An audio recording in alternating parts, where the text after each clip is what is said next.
Olá pessoal, tudo bem? Eu gostaria de fazer uma revisão do que foi importante para a gente nessa primeira parte da química farmacêutica e por isso que eu estou fazendo esse vídeo. Por exemplo, a primeira coisa que vocês têm que recordar é o que vem a ser a química farmacêutica ou medicinal por definição.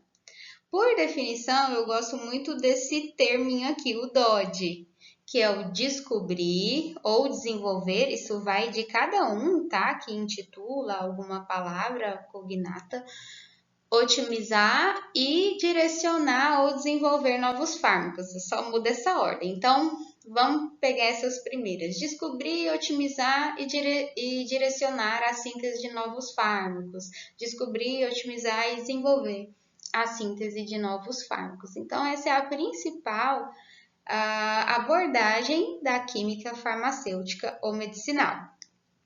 E quando a gente fala de química farmacêutica, é importante a gente falar sobre essa relação estrutura-atividade. Como o próprio nome já diz, existe uma estrutura, e eu gosto de relacionar a estrutura como algo químico e a atividade como algo biológico. Então, fica mais fácil vocês lembrarem. Então, se eu promovo uma alteração na estrutura química, eu posso ter uma alteração na atividade biológica. Um grande exemplo aqui, nós temos a podofilotoxina, que quando se substitui alguns ligantes dessa molécula, você pode diminuir o efeito tóxico, que vira então essa nova molécula que é o etoposídeo. Então, se eu altero a estrutura química, se eu altero ligantes, eu altero a atividade biológica, ok? Então, na nossa disciplina, o objetivo principal é falar sobre os analgésicos e sua relação estrutura-atividade. Então, por exemplo, quando a gente fala dos opioides, o ópio é extraído da papoula. Então, diversos outros, alcaloides como a morfina, a codeína e os principais analgésicos vão ser extraídos da papoula. Então, aqui, a morfina, ela tem 4 anéis e esses anéis são objetos de estudo nessa relação estrutura-atividade, com foco de verificar qual ligante, por exemplo, ligado a esses anéis, que vai promover a alteração da minha atividade. Então, tudo isso pode ser estudado quando se fala da morfina.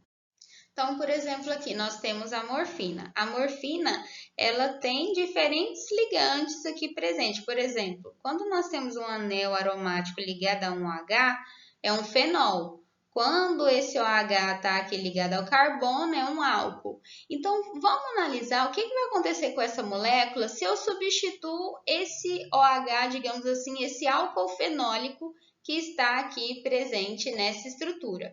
Quando você modifica esse OH por um éter, um grupamento éter, eu substituí, essa hidroxila, coloquei uma metila aqui e formei um éter agora.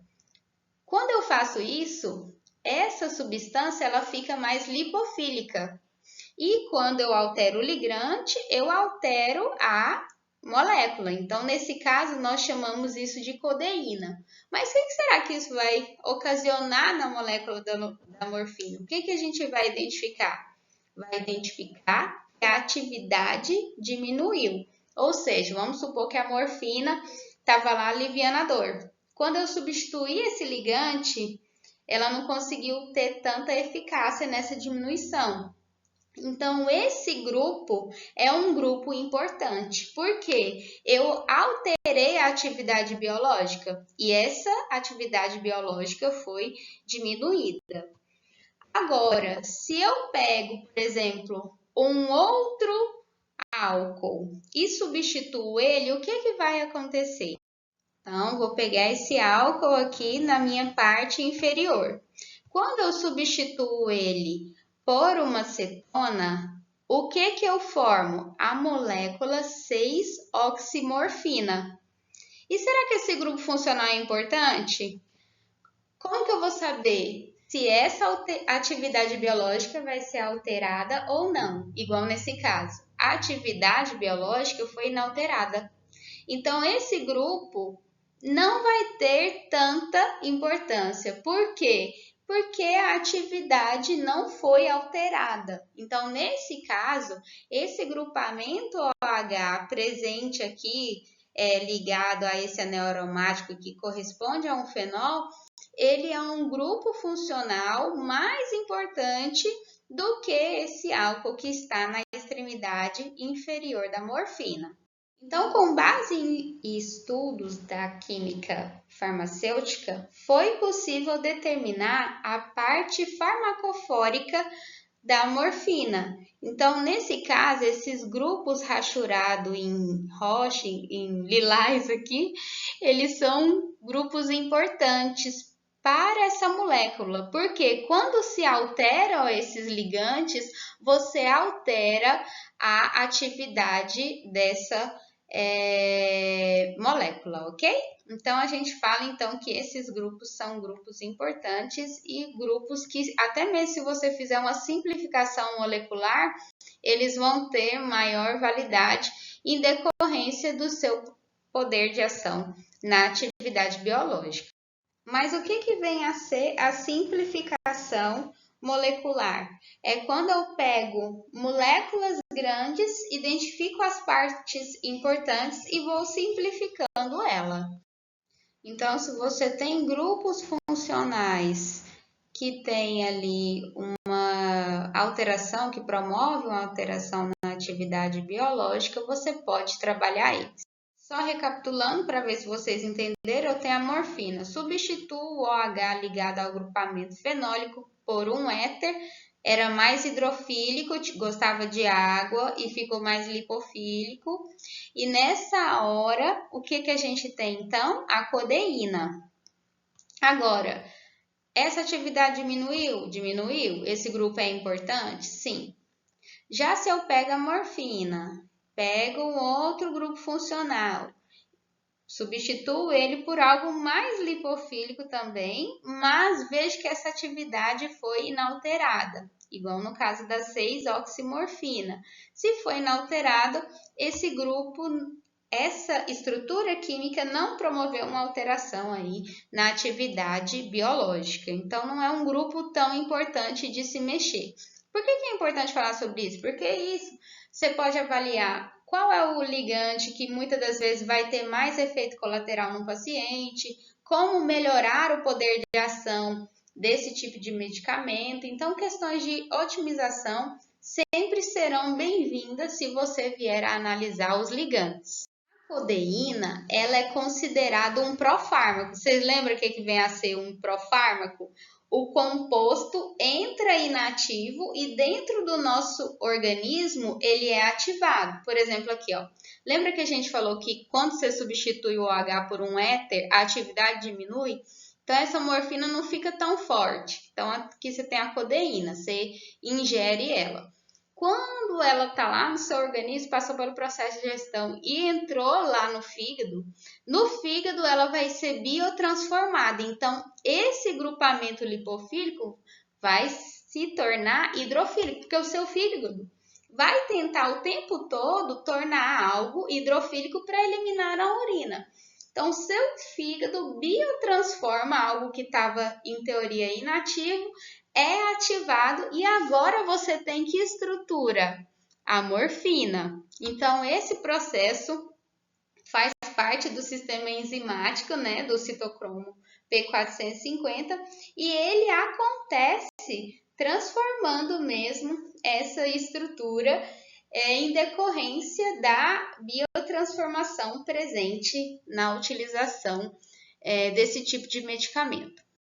Então, continuando, antes a gente tinha aqui na morfina um hidrogênio. E se eu substituo aquele hidrogênio, adiciono mais aqui uma carbonila, né? E certifico o que vai acontecer. Então, agora a gente vai ter aqui, ó, um éster. Lembra a diquinha? 2 oxigênio, éster. 1 oxigênio só, éter entre carbonos. Então, quando eu substituo por esse grupo funcional, forma-se uma nova molécula. Alterei a estrutura química, tem uma nova molécula. Então, é o 3-acetilmorfina. Então, quando a gente pega essa estrutura, o que a gente pode observar? Que ela vai ficar mais lipofílica em relação à morfina. Então, por isso, em decorrência dela ficar mais lipofílica, isso vai aumentar o poder de ação e ela vai poder ser biotransformada também lá no fígado, assim como a codeína.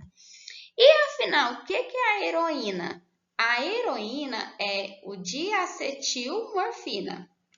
Então, a gente tem aqui a inserção dos mesmos grupos funcionais substituindo o hidrogênio que estava aqui anteriormente. Nessa hora que a gente tem esse grupo, o que aconteceu? Você tornou a molécula mais lipofílica na região superior e mais lipofílica na região inferior, mesmo aqui não sendo aquela parte da estrutura química que tinha mais atividade, lembra? Só que quando você faz isso, você altera o padrão de lipofilicidade, só que esse padrão de interação fica maior. Nosso corpo vai biotransformar? Vai. Mas ainda assim, por ficar mais lipofílico, ele vai ficar mais tempo retido ali no organismo. Anteriormente, ele era muito utilizado na parte clínica, porém, em decorrência da dependência, não utiliza mais a heroína, mas pacientes terminais que não recorrem à eutanásia, eles a utilizam. Então, quando a gente substitui os ligandos, verificou o comportamento, vai melhorar, vai piorar, a gente chama esse nome de técnica de Me Too, que é um conceito para desenvolver medicamentos. Então, ele se refere a essa criação de novos fármacos que são estruturalmente semelhantes, igual a gente viu lá, morfina a codeína. Ela partiu da morfina, modificou estruturalmente, né, a parte química da morfina, tem-se a codeína, tem-se a heroína e assim vai. Então, você já tem um medicamento, mas você faz pequenas modificações químicas e acarreta um outro medicamento similar. E qual que é o objetivo disso? Melhorar o aspecto como a eficácia, oferecer menos risco de dependência, ou então maior duração do efeito, segurança, reduzir os efeitos colaterais, enquanto mantém a mesma função terapêutica. Então, até aqui a gente falou da alteração de grupo funcional.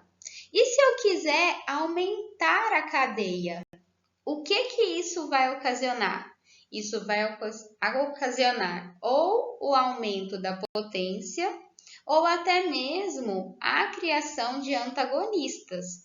Por exemplo, aqui, ó, a gente tem a N-feniletilmorfina. Quando você pega aquele grupamento nitrogenado aqui, ó, que tinha da morfina, que só tinha uma metila, e você cresce esse grupamento e coloca um fenil e um etil nessa morfina, você torna ela 14 vezes mais potente que a morfina. Você só aumentou, digamos assim, essa estrutura carbônica, né, o número de carbonos aqui, acrescido de um grupamento fenil, enfim, a partir do momento que se faz esse tipo de alteração na estrutura, você aumenta a potência. A gente fala aqui, nesse caso, né, que ele é um agonista, e isso não torna susceptível a processo de biotransformação. Então, por isso que ele vai ficar mais potente ali dentro do organismo. Mas nós temos também um antagonista. Então, quando você pega aqui esse mesmo glutamento N, em vez de aumentar aquele tamanho enorme lá, um fenil, um etil dessa morfina, você coloca um grupamento aqui, ó, 1, 2, já tinha uma metila, um etil, né? E forma a naloxona. E quem que é a naloxona? Um antagonista. Ou seja, se uma pessoa chega lá dopada com heroína, como que você vai reverter esse processo? Pega o antagonista que ele vai bloquear o agonista e nessa hora você pode então promover essa ação antagonista aí no organismo. Para vocês lembrarem, né, que a gente tem o agonista pleno, o agonista parcial, o agonista inverso e nós temos também o antagonista. O agonista, ele é o elemento que promove alguma resposta. E o antagonista, ele é o elemento que não promove qualquer resposta. Então, ele muitas das vezes vai bloquear o agonista e aqui, ó, você não vai ter nenhuma resposta, tá? Então, o agonista pleno, ele vai ser uma substância que vai se ligar ao receptor e ativar completamente. O parcial vai se ligar ao receptor, mas não vai produzir o efeito máximo. E o antagonista, ele vai, né, se ligar ao receptor, mas não vai o ativar. Ele vai bloquear e reduzir essa ação do agonista. Vamos pular um pouquinho o assunto, vamos falar da prostaglandina? Então, por exemplo, a prostaglandina é uma molécula sinalizadora do corpo.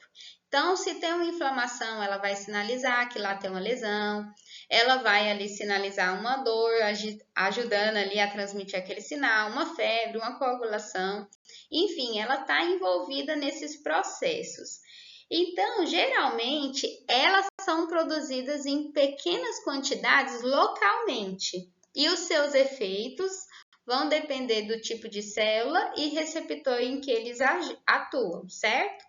Então, por exemplo, a prostaglandina, ela precisa de ser produzida. E como que ela é produzida? Então, você tem lá o ácido araquidônico lá na camada fosfolipídica da célula. Você sofreu uma colisão, pá, e aí esse ácido araquidônico vai ser então convertido em uma prostaglandina e quem vai fazer isso é a enzima ciclooxigenase, que vai adicionar oxigênio lá nessa estrutura do ácido araquidônico e vai promover a ciclização.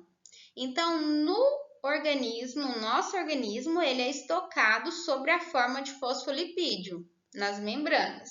Então, você está lá, em teoria, ele está estocado sobre estímulo. Esse ácido é liberado desse lipídio de estocagem e vai ser convertido pela ação da ciclooxigenase em prostaglandina. Então, a gente tem até essa estrutura. Você tem aqui, ó, um ácido carboxílico, observa assim as estruturas químicas aqui. A partir do momento que a ciclooxigenase, que vai adicionar oxigênio, olha a quantidade de oxigênio sendo adicionada, esse é o mesmo daqui, a gente tem então a formação da prostaglandina. Então, esse processo, se a gente está aumentando aqui essas quantidades de oxigênio, é um processo de oxidação. E nesse momento, agora que nós temos a prostaglandina, nós podemos verificar alguns comportamentos, como presença de inflamação, identificação de dor, febre. Então, quem vai estar agindo é essa prostaglandina. Se eu não quero ter essa prostaglandina agindo, porque eu não quero identificar a inflamação, eu não quero ter dor, eu não quero ter febre, então a gente vai ter que ter algum componente que vai inibir essa COX-2, que é a ciclooxigenase, né? Então, a gente precisa de inibir ela, porque se você não oxida o ácido araquidônico, você não vai sentir a inflamação, porque você não vai produzir prostaglandina. Então, é por isso que utiliza, então, esses analgésicos. Por exemplo, a aspirina. A aspirina vai ser utilizada, só que a aspirina não é seletiva. Então, ela vai inibir tanto a COX-1 quanto a COX-2. E qual que é a função da COX-1? Proteger lá a produção do muco no estômago, né? Então, quando você inibe a COX-1, você vai ter o efeito colateral que vai ser a irritação gástrica. Já que vem a ser a COX-2? É ela que está associada à inflamação e dor. Então, se você inibe essa enzima, pela enzima, né? Pela ação da aspirina, você vai reduzir o sintoma de inflamação, porque, consequentemente, você está reduzindo a formação de prostaglandina. Então, pessoal, é isso. Eu espero que vocês tenham entendido, que tenha ficado um pouco mais claro o conteúdo. Uma coisa que eu não quero que vocês esqueçam, o que é a relação estrutura-atividade? Relação estrutura química, atividade o que? Biológica. Altera-se a estrutura química, altera a atividade biológica. O que vem a ser a química medicinal ou farmacêutica por definição? O DOD, desenvolver, direcionar, otimizar a síntese de novos fármacos, ok? Posteriormente, outra coisa que eu quero que vocês se recordem, quando a gente fala de analgésicos, como por exemplo a morfina, existe a técnica Me Too, que você pega uma estrutura semelhante, já conhecida, começa a alterar ali os ligandes, identifica o grupo funcional importante, que vai auxiliar ali a verificação da alteração de alguma atividade, melhorar, otimizar. Então, tudo isso é feito e observa-se, então, com base na resposta dessa estrutura, se há ou não alteração da atividade. E nós falamos também de profármaco. O profármaco entra ativo igual a codeína? Não, ele vai entrar inativo. Onde que ele vai ser, por exemplo, biotransformado? Lá no nosso fígado. Naquela hora ele já sai, a codeína, ela é biotransformada em morfina. Foi biotransformada em morfina, agora ela tem uma ação. Então, a gente tem uma representação aí desse profármaco. Então, eu espero que vocês tenham entendido, espero ter colaborado e boa prova para vocês. Vai dar certo.